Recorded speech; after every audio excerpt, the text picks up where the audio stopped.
I'm Jesse Floria, the general editor of the Defend Your Faith Bible. You're never too young to do something great for God.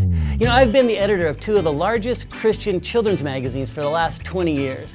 And during that time, I've seen how God has used kids in amazing ways. I can think of Maddie from North Carolina. She started growing a garden in her backyard with her grandma and donating the vegetables that she grew to feed the hungry in her area. You know, in just a few years, she gave away 10,000 pounds of vegetables. Or there's Mason in Kenya. You know, he started selling chocolate chip cookies at his school, and in just a few months, he raised enough money to buy a cow for an orphanage. And then there's 9-year-old Luke from Georgia. He started making his grandma's special spicy pickles and selling them on the internet, and in just a matter of months, he'd raised $60,000 to give homeless people a home. But the kid that really stands out in my mind is Noah from California. Noah has dyslexia, and that means that numbers and letters can kind of get jumbled up in his mind. Reading and writing is really hard for him. But Noah painstakingly writes out verses from the Bible on little tiny pieces of paper, and then he rolls them up and he puts them in his pocket. So he'll just walk up to somebody and say, "Hey, my name's Noah, and I want you to have this." And some people are really excited about it. And other times when they find out that it's from the Bible,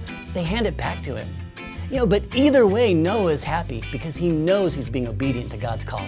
God could have called these kids to do really anything. But what's important not to miss is that age has nothing to do with what you can accomplish. You can help the homeless, build a playground for an orphanage, or provide water for a village in need. Really anything. The Bible says that Josiah became king at age 8, and God called the prophet Samuel when he was just a boy. So if you feel God nudging you to do something, do it. With God's power, you can do amazing things.